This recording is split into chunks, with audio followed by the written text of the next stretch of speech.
السلام علیکم ورحمۃ اللہ وبرکاتہ۔ بسم اللہ الرحمن الرحیم۔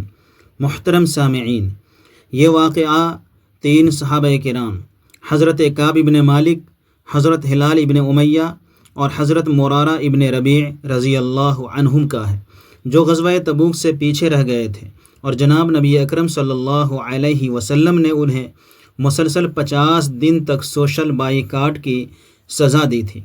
قرآن کریم کی سورۃ التوبہ کی آیت 118 میں اس کا ذکر کیا گیا ہے، اور بخاری شریف کی تفصیلی روایت میں خود حضرت کعب ابن مالک رضی اللہ عنہ نے یہ واقعہ بیان فرمایا ہے۔ وہ کہتے ہیں کہ غزوہ تبوک ایسے موقع پر پیش آیا جب فصلیں پک چکی تھیں، گرمی کا موسم تھا اور سفر لمبا تھا۔ جناب نبی اکرم صلی اللہ علیہ وسلم کا معمول تھا کہ کسی غزوہ پر جاتے ہوئے اپنے ہدف کا اعلان نہیں کرتے تھے تاکہ دشمن کو کسی ذریعے سے خبر نہ ہو جائے، مگر تبوک کا سفر چونکہ رومیوں سے جنگ کے لیے تھا، جس کے لیے شام کی سرحد تبوک تک جانا تھا، 1 ماہ کا سفر تھا اور واپسی پر بھی 1 ماہ لگنا تھا، جبکہ وہاں کے بارے میں کچھ اندازہ نہیں تھا، اس لیے کہ قیصر روم خود 1 لاکھ فوج لے کر شام میں پہنچ چکا تھا اور مسلمانوں پر حملے کی تیاری کر رہا تھا، مگر جناب نبی اکرم صلی اللہ علیہ وسلم اسے حملہ کا موقع دینے کے بجائے خود وہاں جا کر سرحد پر اس سے مقابلہ کرنا چاہتے تھے۔ مقابلہ بڑی طاقت سے تھا، اس لیے نبی اکرم صلی اللہ علیہ وسلم نے عام لام بندی کا اعلان کر دیا اور واضح طور پر بتا دیا کہ رومیوں کے مقابلے میں جانا ہے تاکہ سب لوگ پوری طرح تیار ہو جائیں۔ حکم یہ تھا کہ جو بھی لڑنے کے قابل ہے وہ ساتھ چلے۔ کعب ابن مالک رضی اللہ عنہ کا کہنا ہے کہ میں پوری طرح تیار تھا، 2 سواریاں بھی خرید رکھی تھیں اور ویسے بھی ٹھیک حال میں تھا، لیکن روانگی کے موقع پر مجھ سے سستی ہو گئی کہ آج تیاری کرتا ہوں، کل سامان خریدوں گا، اور اسی آج کل میں جناب نبی اکرم صلی اللہ علیہ وسلم روانہ ہو گئے۔ میں پھر بھی مطمئن تھا کہ اچھی سواری رکھتا ہوں، 1-2 روز بعد بھی روانہ ہوا تو قافلے سے جا ملوں گا، مگر سستی بدستور چلتی رہی، حتیٰ کہ کئی روز گزر گئے اور میں نے یہ اندازہ کر لیا کہ اب نہیں پہنچ سکوں گا۔ جناب نبی اکرم صلی اللہ علیہ وسلم کی روانگی کے بعد مدینہ منورہ میں یا معذور لوگ رہ گئے تھے یا ایسے لوگ جنہیں ہم منافقین شمار کرتے تھے۔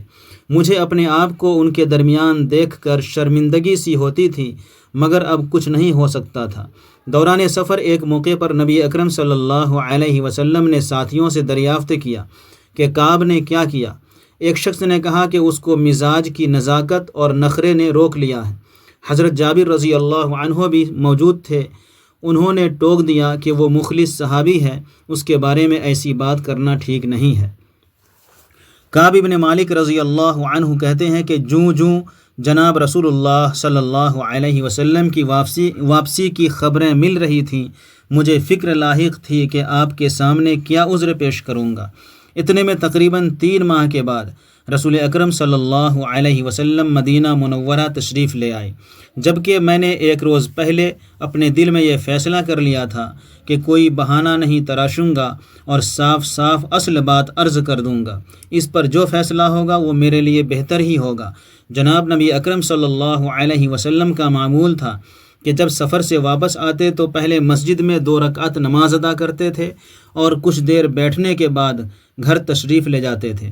آپ صلی اللہ علیہ وسلم جب تشریف لا کر مسجد میں بیٹھے تو لوگوں نے آنا شروع کر دیا، جو مختلف قسم کے عذر بہانے کر کے اس غزوہ میں اپنی غیر حاضری پر معذرت کرتے اور حضور صلی اللہ علیہ وسلم اسے قبول فرما لیتے۔ یہ کم و بیش 80 افراد تھے، جنہیں ہمارے ہاں عام طور پر منافقین میں شمار کیا جاتا تھا۔ میں بھی حاضر ہوا۔ جناب نبی اکرم صلی اللہ علیہ وسلم نے غضب آلود تبسم کے ساتھ میرے سلام کا جواب دیا اور پوچھا کہ میں ان کے ساتھ سفر پر کیوں نہیں گیا، جبکہ میری تیاری بھی حضور صلی اللہ علیہ وسلم کے علم میں تھی۔ میں نے عرض کیا کہ یا رسول اللہ، میں بھی بظاہر کوئی معقول بہانہ پیش کر کے وقتی طور پر آپ کو مطمئن کر سکتا ہوں، لیکن اس بات سے ڈرتا ہوں کہ کل وحی کے ذریعے آپ کو اصل صورتحال سے آگاہ کر دیا جائے گا تو میں کچھ نہیں کر سکوں گا، اس لیے سچ عرض کرتا ہوں کہ میرا کوئی عذر نہیں تھا۔ اور کوئی رکاوٹ نہیں تھی، بس آج کل کرتے کرتے سستی کی وجہ سے پیچھے رہ گیا۔ جناب رسول اللہ صلی اللہ علیہ وسلم نے فرمایا، تم نے چونکہ سچ بولا ہے اس لیے تم اپنے بارے میں فیصلے کا انتظار کرو، اور عام مسلمانوں کو حکم دیا کہ تا حکم ثانی اس کے ساتھ بول چال اور لین دین بند رکھو۔ کعب بن مالک رضی اللہ عنہ فرماتے ہیں کہ اس سوشل بائیکاٹ کی وجہ سے مدینہ منورہ کی سرزمین میرے لیے تنگ ہو گئی۔ نہ کوئی مجھ سے بات کرتا ہے، نہ سلام کہتا ہے، نہ سلام کا جواب دیتا ہے، اور نہ ہی میری طرف متوجہ ہوتا ہے۔ مجھے مدینہ منورہ کے در و دیوار اجنبی لگ رہے تھے، اور میں اپنے ہی شہر میں انجانہ مسافر ہو کر رہ گیا تھا۔ چند ہی روز میں میرا سانس گھٹنے لگا۔ میری پریشانی کی دو بڑی وجہیں تھیں۔ ایک یہ کہ اگر اس دوران میرا انتقال ہو گیا تو نبی اکرم صلی اللہ علیہ وسلم میرا جنازہ نہیں پڑھیں گے، اور اگر خدا نخواستہ اس کیفیت میں خود جناب نبی اکرم صلی اللہ علیہ وسلم چل بسے تو میری باقی ساری زندگی اس سوشل بائیکاٹ کے ماحول میں گزرے گی۔ مگر جب مجھے معلوم ہوا کہ میرے ساتھ دو اور بدری صحابی حضرت ہلال ابن امیہ اور حضرت مرارہ ابن ربیع رضی اللہ عنہما بھی اسی صورتحال سے دوچار ہیں تو پریشانی کچھ کم ہوئی کہ میں اس سزا میں اکیلا نہیں ہوں۔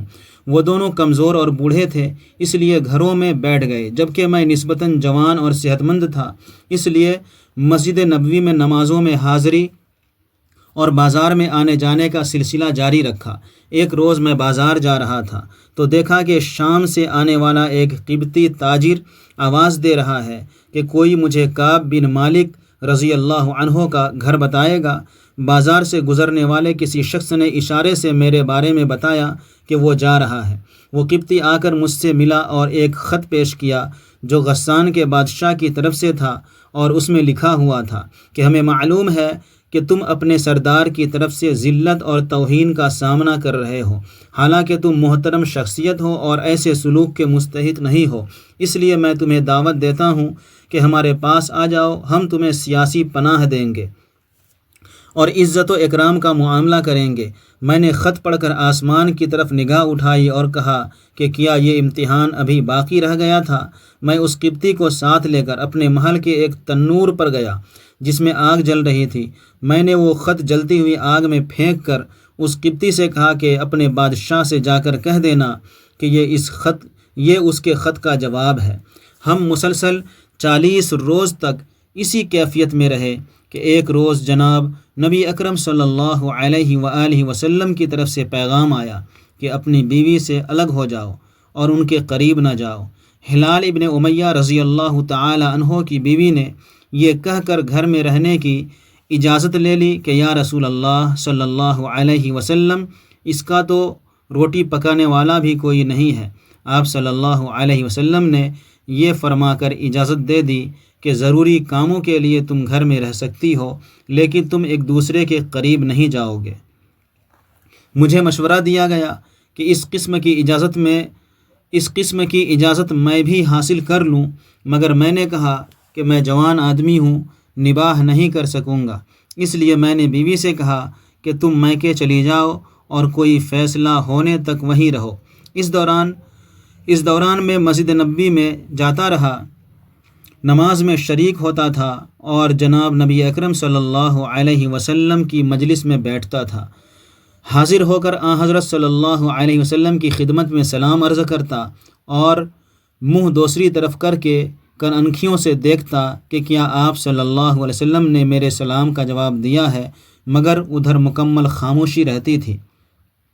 اسی امتحان و آزمائش میں روز و شب گزر رہے تھے کہ ایک روز میں اپنے چچا زاد بھائی اور گہرے دوست ابو قتادہ رضی اللہ عنہ کے پاس اس کے گھر چلا گیا۔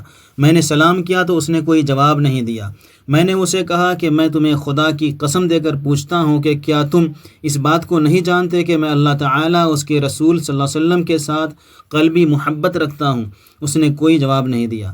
میں نے دوبارہ 7 بار قسم دلا کر پوچھا تو اس نے صرف اتنا ہی کہا کہ اللہ اور اس کے رسول صلی اللہ علیہ وسلم ہی بہتر جانتے ہیں۔